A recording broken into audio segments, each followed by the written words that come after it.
letter was written at one stage many years ago to St. Paul, asking a few questions. I think Chloe dobbed in the Corinthians at the time, saying things aren't so good.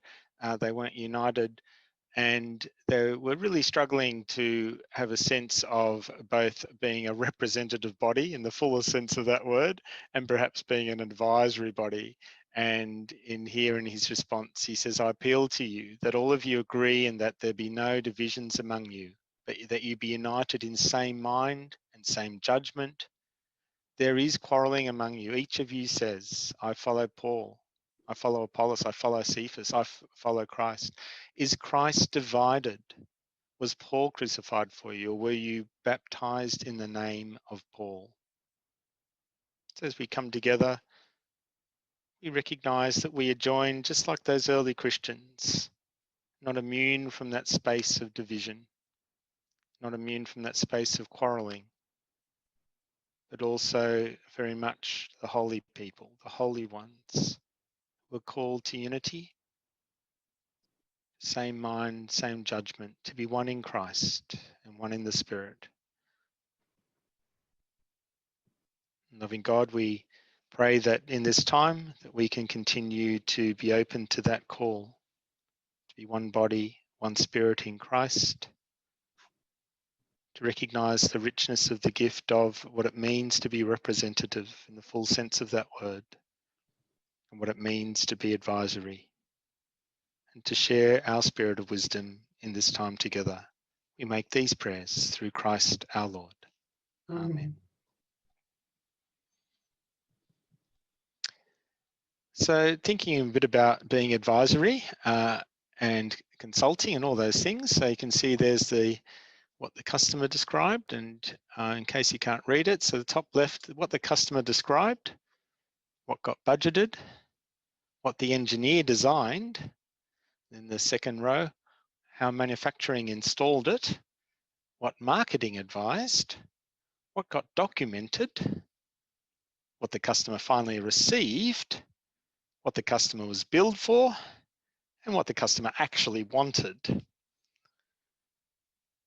And I think sadly, in some ways, we've all had this experience. Now, it mightn't be on our pastoral councils, but in this space of advising and representing, sometimes things can get lost or confused. And so we're wanting to tonight think about particularly these areas of being representative and offering advice. So I just want you to spend a moment yourself, just maybe jotting down for yourself what it means to you to be representative on a pastoral council, and what does it mean to offer advice. Just where you are right now with that. Just take a couple of moments to write it down, because I think that enables us to dialogue then with what is being shared more fully.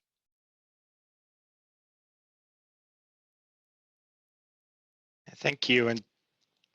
And it does lead us into our parts tonight in terms of the goals for this session, that we're looking at church teaching around this space of representative advisory. So that would follow on from some of the thinking that we've just shared from particularly John in that space of we need to really understand and be educated in this space, and then looking at the different representative options and what they offer us, and the different ways of being advisory. And that probably gets us back to that last point about, have I got something even to offer, or is the advice actually coming back to me from the community? So that's where we're heading tonight. And we begin just in a space of church teaching. And you can see that these following quotes are going to offer entry points for reflection on what it means to be advisory, representative. But again, I'd encourage you to perhaps have with you a bit of paper and a pen, just to see if anything particularly strikes you, affirms you in your understanding. There might be some surprises there, or that might stir you up into a space of wisdom that you might want to share as we go forward. So, from the Code of Canon Law, the Christian faithful have the right and even at times the duty to manifest to the sacred pastors their opinion on matters which pertain to the good of the Church. Very strong first point there, the right and even the duty. That to remain silent, perhaps at sometimes, is actually against what it means to be fulfilling our baptismal obligations. So it's a very strongly worded part of the canon law. Now, we are obviously taking this out of a larger context, but I am focusing particularly on the Christian faithful or the laity's engagement in this particular quote here.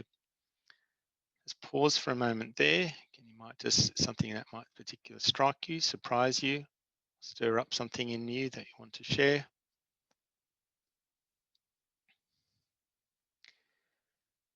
The laity should accustom themselves to working in the parish in union with their priests. This is from the Apostolate on the Laity. As far as possible, the laity ought to provide helpful collaboration. So it's really, again, strengthening this point in this one of doing something together with the priests or with the clergy, so lay and ordained together in this space, thinking again about advice and representation.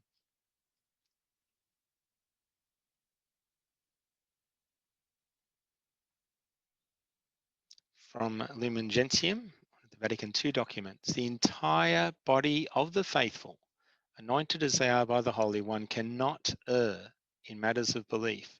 They manifest this special property by means of the whole people's supernatural discernment in matters of faith, when, from the bishops down to the last of the lay faithful, they show universal agreement in matters of faith and morals.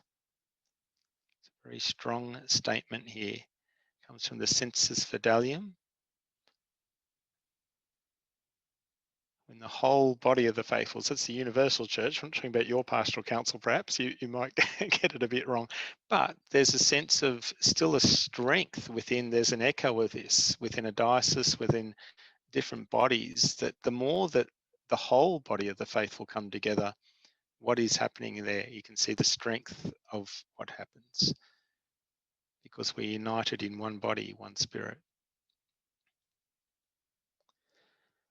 It is the function of the Pastoral Council to investigate everything pertaining to pastoral activities, to weigh them carefully, and to set forth practical conclusions concerning them. From Paul VI. So here we have, again, thinking about advising. And it's not talking about the priest, or it's talking about the whole of the council. We're thinking about representation and who's advising who. Bishop John Heaps, 1993, Australian bishop. Parish councils should not only be advisory bodies, but consultative bodies. This is his emphasis, his italics. They should be consulted on important matters affecting the parish, and their suggestions should always receive serious consideration. And he puts in italics at the end, the suggestions of the parish council should normally be acted upon. So again, thinking about that word advice. Sometimes I might go to get advice from a number of people on what colour blinds to get in my house, and I might choose to ignore all of them. But here it's saying that advice from a pastoral council would normally be acted upon.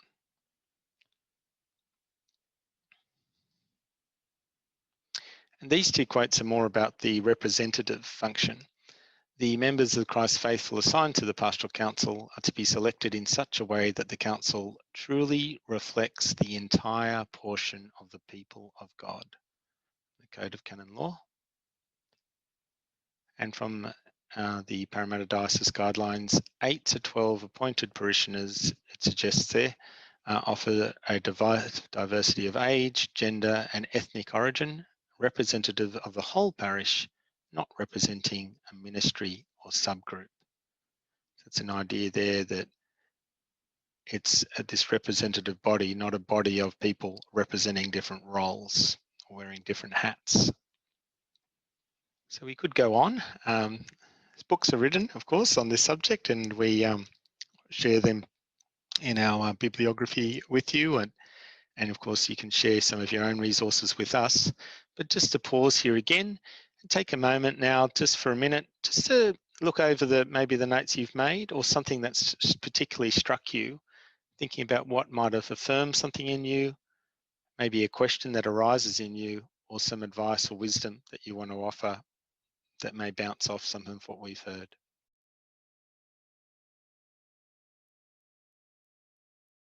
We will move then to look in particular now at the pros and cons of representative options is where we're going. So this is, here's a few of the things that people seem to talk about, and we've heard a bit of these already.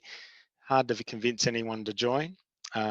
And so therefore some people seem to get stuck on councils perhaps.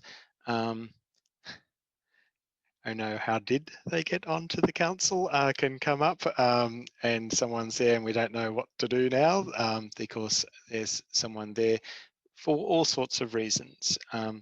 Now, I will refer to someone as at risk if they're on the council and they're not appropriate to be there. That risk for themselves and perhaps for other members and for the role of the council. So that's I think we can be talking about someone there that doesn't know how to navigate respectful conversations, for instance, or has one agenda that they need to continue to push, etc. Or maybe they don't contribute anything, maybe they never turn up. So there's all sorts of considerations there, aren't there? A space of not being able to get agreement and we have no one here from, and that we've already heard a bit of that there's those concerns. So we know this space of being representative is key. What we want to look at in essence is what's at the heart of a council's representation. In session 1, we looked at this in detail and we broke it open, this slide here. So I'm just going to very briefly consider it here. You can see that there's an axis, the vertical axis looks at two ecclesiologies or models of church. One more as church as institution, that sense of a top-down approach, perhaps a structural approach. And then there's this bottom-up approach from church as communion, more of a hearing from the whole of the body of Christ, or that synodal sort of sense of church.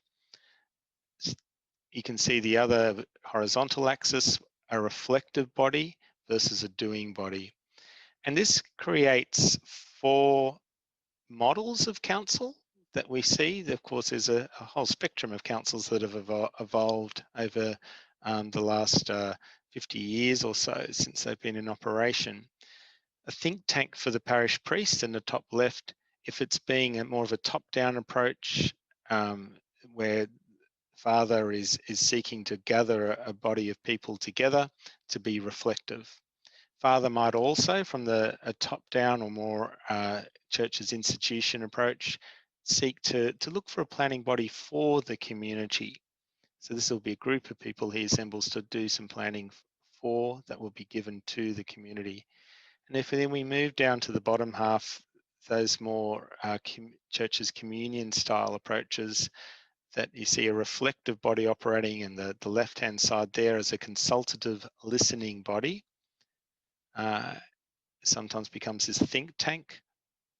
And then on the other side of that is a planning body. So it's a very engaged group that might be working with the community. And what we were sharing, particularly in last session, is that a preferred model is actually somehow spaced in the middle, that we want to honour church as institution, that sense of the deposit of faith, and to continue to be connected into the leadership of our communities, with our ordained leadership. However, it's weighted very much in that space of church as communion. And it also is right in the middle of this space of being both reflective and doing. So it's always in a space of discernment, if you will, see, judge, and act. Now, if we think about those 4 dimensions plus the preferred one, I want to apply that then to the types of representation that we might see on council and the pros and cons that are attached to that. So if it is a think tank for the parish priest, then the representation which we might see and might have experienced is that the parish priest will gather usually trusted parishioners. So they'll get there won't be any election process, etc. They will get a group, and it's really a think tank, isn't it? So but the pros in such a process is that the parish priest, of course, will be highly invested because it'll be a group of people that they trust and feel very supported. However, it could become quite an elitist, closed, small group. And I think that's perhaps been the experience of some, that from the outside, they'd look at that and think, well, how do I get a Guernsey? What are they even talking about? And that representative nature is very much diminished in that process. If we think about, again, at that top half of that more of an institutional church, a planning body for the community. So here's the parish priest appointing ministry coordinators. So the parish priest is very informed in managing, and it's a very good management body, because basically it's like he would gather together all the different leaders of the different ministries. St. Vincent de Paul, the music ministry, the whoever you need there, they're all there. And it has been very strongly an experience in the early years of councils to do this because of that huge emergence of lay ministries in parishes. And one of the ways that parish priests then looked at us, they said, well, how am I going to work out what all these groups are all doing now? Let's gather them all together. And oh, there's this thing called Parish Pastoral Council. Well, that'll be that group. That's the easiest thing to do. And so it tended to be a way that you would see parish pastoral councils express themselves, and certainly some still survive in that way today. Now, there's obviously a goodness in that space. However, as John has already alluded to, that the danger of that is that this group after a while simply becomes a reporting body, and we just go around the group and we'll hear what everyone's up to. What have they done since the last month? If I'm there representing the youth, and of course I'm looking very youthful tonight, so that you could confuse me as being someone that would do that, that I would be, once I've given my report, then I've just got to wait for the next hour of the meeting, don't I, until everyone else gives their report, and then I might put my head back up if someone mentions something vaguely relevant to me. So there's a danger of it just becoming this reporting body and focused on my own area. And again, it's a closed group. Is it really representing the whole community? It's representing some ministries in the community, but not the fullness of those things that we heard about in the church documents. So there's a goodness in it, but there's a danger in it. Okay, and so just sort of maybe just consider that for yourself. So then we sort of move around to a consultative listening body. So that was on the bottom left, that sense of more of the reflective church's communion space of it. Here, the tendency, and of course I'm generalizing with each of these lines, but the tendency here is to have a general election from parishioners who nominate, because now we're opening it up to the whole community. So everyone is welcome. So that's the pros. It's an open circle, all are welcome. We hold a general election. Cons. There's a number of cons in this process that have been certainly shared over time. One is it becomes a popularity vote. I've certainly been in a parish where this has happened, and new parishioners just don't get a Guernsey because no one knows them. So even if they put up their hand, and one instance, there was a new parishioner had come in who had quite a lot to offer, had been there for a few months, etc., who would offer a very fresh perspective, of course, to the council if they had joined it. However, there was no way they were going to get on in a vote of the parish because just no one really knew them yet.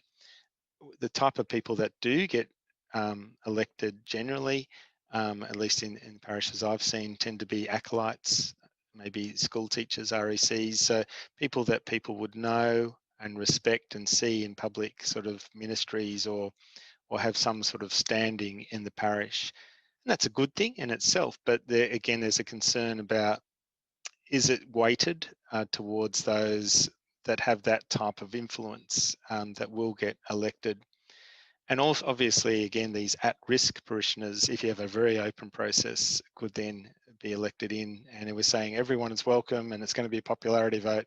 And then we look at some of the people that have walked through now onto the council and we think, oops, that's probably not the people that we needed in terms of their formation or where they are in their time. The other group then is this planning body within the community.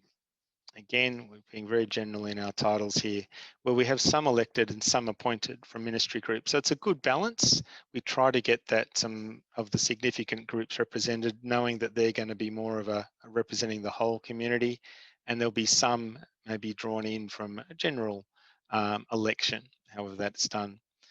It's the pros of this, particularly if it's a planning body, that it can become an outcome focused group, which is a great thing because we now got a solid way of moving forward. Everyone knows that they're there to do their job and it's an open circle. However, depending on how the group does come together, it could become quite doing focused if it is more of a planning body and not so much a representative group. So we're on about getting the job done now, and we're not so much about what some of you shared earlier about listening and taking advice from the community because we've been set up for a particular role. So these are all, again, stereotypical general models I'm offering. And what we're trying to say is the preferred space is discerning body, which parishioners nominate and discern membership based on a diversity of gifts and background. So just staying with that process for a moment, and this is the process that's used from when the Pastoral Planning Office is asked to be involved, we would say that don't use an open election, but rather go through an information process first of all, so people understand what the space of a pastoral council is, and more broadly, we say invite people into maybe a forum to hear where the dreamings are, the vision for your community.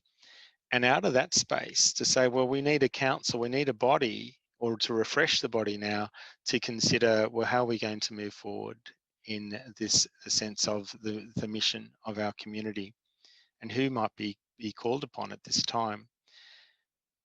So then parishioners are nominated or nominate themselves into a space, and then that's like a part two where they can come together and the gifts are listened to from all those that are gathered there. Some more formation is offered. And at that time, that smaller group, discerns the membership based on the diversity of gifts and their background. So it's an open circle, is of course the pros of that again, that it emphasises the discernment and the diversity of gifts. However, it does require a very strong formation of both the parish priest and the parishioners to be effective. That such a process is prone to all sorts of skewing and other issues if it's not done well, and people can get confused by it. So it needs a lot of work to be successful. So they're some representative approaches, and you can see some pros and cons. And of course, there's a bit of mixing and matching. So I've had to sort of push things into various areas, but you can see probably different ways that you might have seen these evolve and change over the years, as people have said. Some other considerations in this space then, the first one there, ex officio appointments. So obviously we can bolster councils through particular representation from significant people in the community. So we're not saying there shouldn't be people on the council that have important roles, but we can't just have every member of the council having some sort of hat, because that might be, we've lost that sense of proper representation. So you can see there's school principal, pastoral associate, etc. There's people in your community that you'd think, well, they're very significant, they need to be somehow and they're representing a particular group. So we won't want to leave that up to chance in a way. The additional appointments, once the council has been constituted, that's a way a lot of people get around a lot of things. So you go through your actual process and you look around and you think, oh crumbs, we really missed out on this whole segment of the community somehow through this whole process. There's obviously, and it's important that constitution statutes that give room for additional appointments to be made.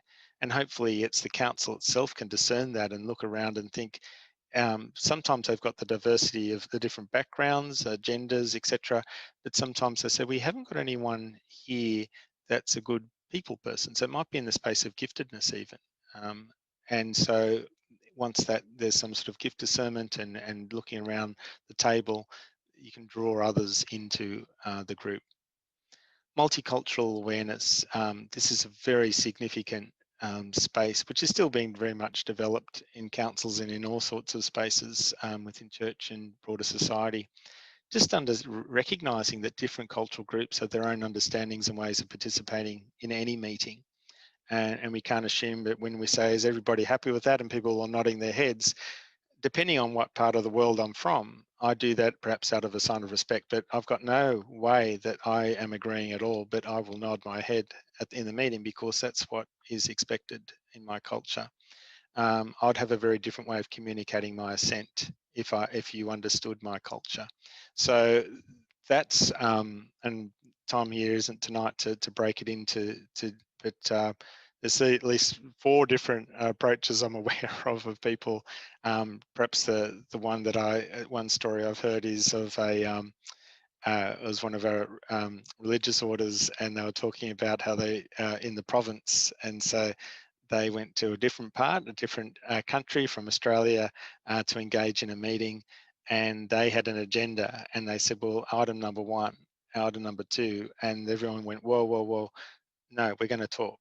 And they talked for most of the time, and they couldn't even understand why they were doing all this talk, but they're doing a lot of relational building over the course of the day. And then the agenda came in right at the end, and it was a very different experience. So how we understand the people around the table and the cultures that have come into our space. The 4th part of this is church culture, that people come from very different models of church. Again, I've generalized institutional church and church of communion, which are only 2 models of church that operate.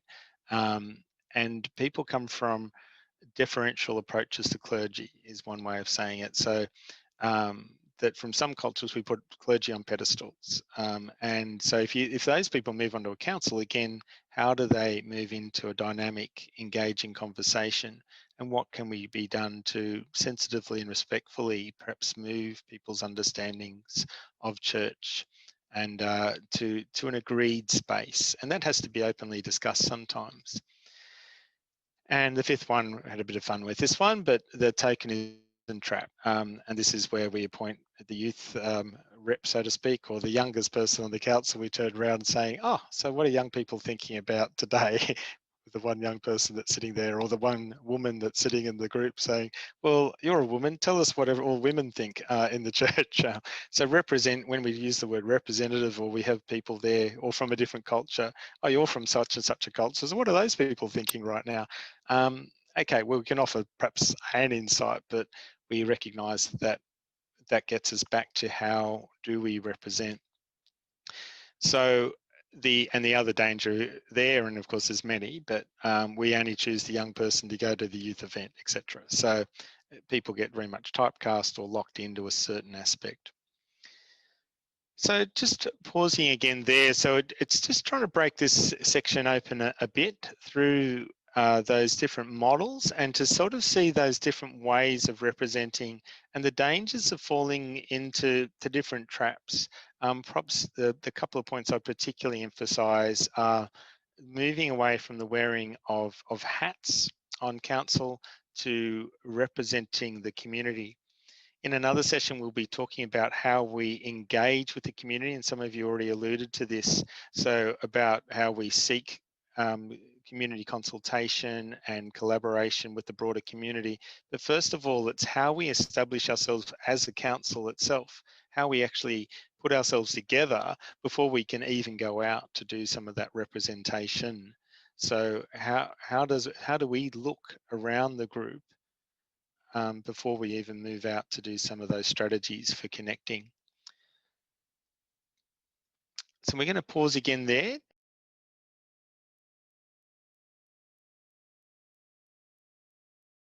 Thank you very much, everyone. And as we go into the last part of this evening, as is part 3, was to sort of break open advisory approaches. And so we've sort of tried to get a sense of representative and the different approaches people take to that. But here you can see some of the where we get with advisory. Let's see what Father thinks. It's up to him anyway. I think we might have heard that one before from at least one person in the Catholic Church. Thank you for sharing your opinion. Now this is what we're going to be doing. So we go out, we sort of show that we're being advisory, but then someone or some group just actually does a 90-degree turn. And of course, it's not confined to the Catholic Church. Why do all of the big decisions get made without our input? So that you might have a council set up, but then seems to be these decisions being made very strangely outside of that process of the group, even though it's supposed to be advisory. And I keep getting voted down by my council. I feel so isolated. I've had quite a few priests actually share a comment like that over the years, so that they try to open it up to an advisory process, but then get sort of lobbied almost through that, or feel getting a bit worried about attending the next council meeting because what's going to happen. So I think in the sharing we've heard, the space of formation is critical to avoid that and some of these things. So let's just have a look though at, again, these different dimensions. A lot of this advisory comes down in a lot of what is written in this space and experience comes down to the space of the leadership, because the leadership is the one that it will enable. The leader enables a style of advice to occur or engagement. And in a number of sort of sectors, but certainly in the Catholic Church, the priest has moved from a space of provider to enabler, and I'd suggest that in the last few years, to accompanier has become a stronger sort of voice that we're hearing now. So the provider was, in a sense, that the priest provided really the agenda, the information, steered a group or a council on its road. When that shift to enable is to enable the group to perhaps come up with ideas, their gifts, coming up with a direction, and then an accompanier is walking with. So that synodal sense of on the journey with, and ensuring that people have moved beyond enabler now to even a stronger sense of their missional discipleship. So it's a fascinating, and again, tonight's not the night to move into leadership styles, except that they do impact very much on this space of models. So, and just a reminder, the think tank, the planning body, consultative, and planning with. So planning for or planning with, and that preferred model, because I'm just going to go and sort of see how these advising styles might operate. And then just some little tools that are out there that might assist in moving people into different spaces. So if my space is a think tank, the parish priest then might generally list items they want advice on, and then take that advice or not. We do see agendas in that case where sometimes it just has the priest's name as an agenda item,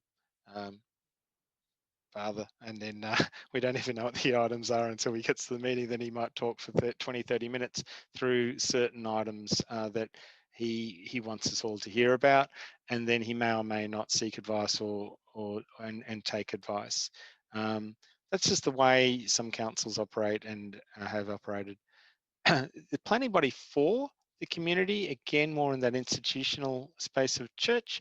So the parish priest and perhaps the core group, we're just looking at that right-hand column. They generate a vision, planning framework. And when I say core group, sometimes the parish priest might sit down with the chair or some other trusted person, just one other person. Then they come to the group and they say, well, this is what we're doing. And then the members advise on actions and implementing.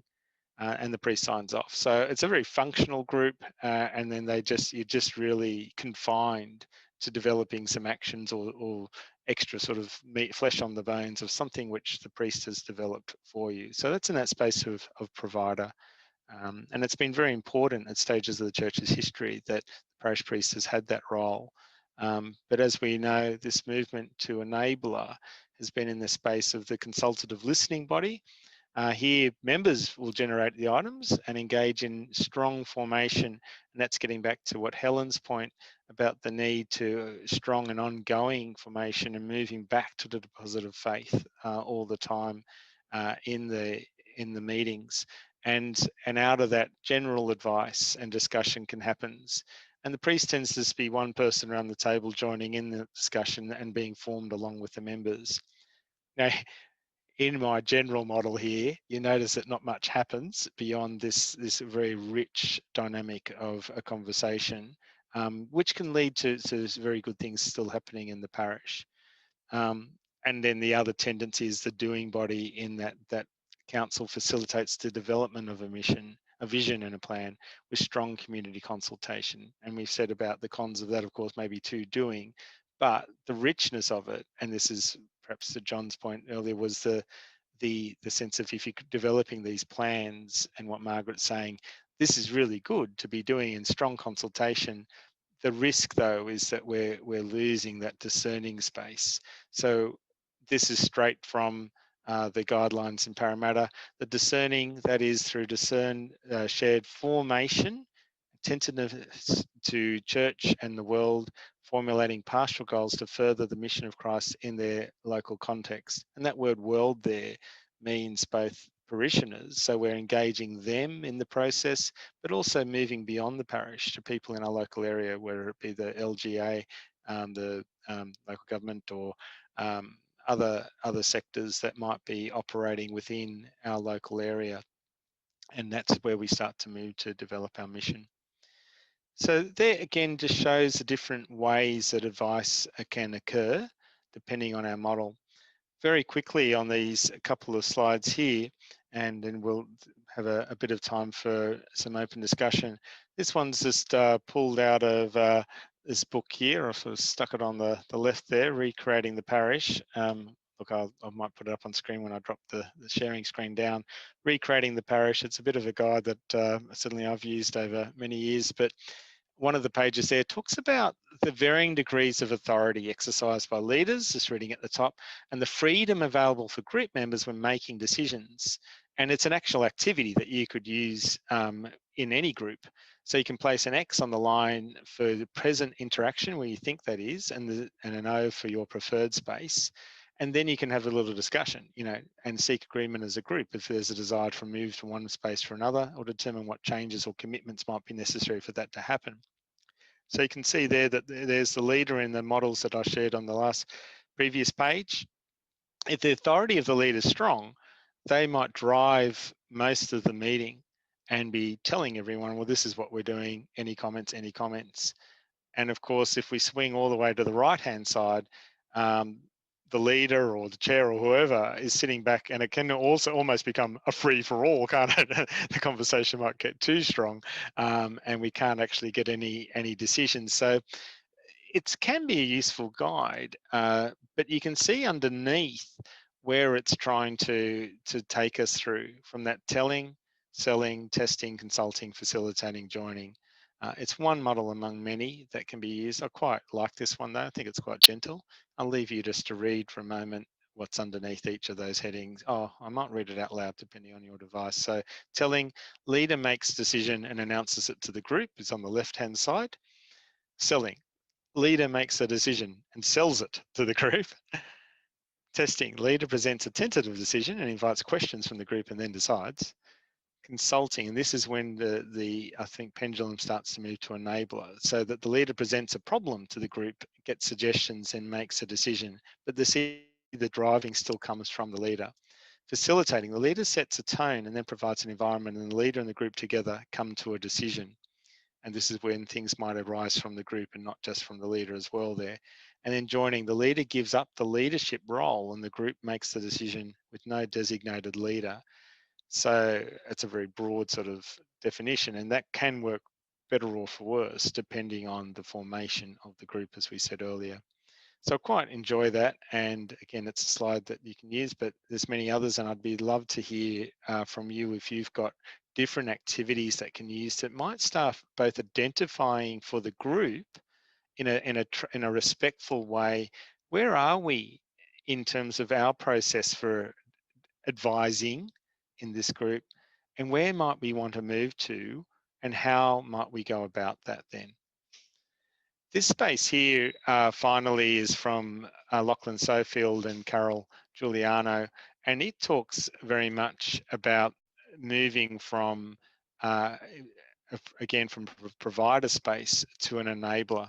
So you go from the left-hand side, where it's the I do, and then moves through to I do and they advise, I do, they help, we do, and then they do. And it offers a couple of examples of what that looks like in any setting.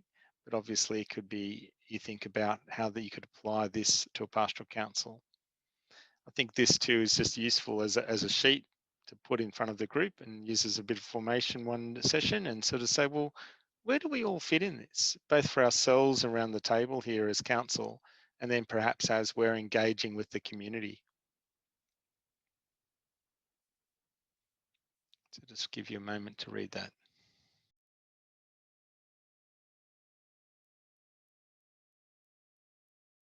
I love the wisdom of the group, so just encourage it as much as you can. Whenever I speak, of course, of many voices of people I've learnt from over the years and their experiences, and we want to continue to add to that through these sessions. In terms of where we're going next time, we have the next session you can see there, understanding the roles and relationships of a pastoral council. We have best practice for executive, responsibilities of the members, and then the relationships with parish team, finance committee, leadership team, ministries and schools. So that sense of roles, relationships, both within the council and then with the broader groups within the and you can see that's a big topic. We tried to sneak a couple of things into one. So again, we'll probably be scratching the surface.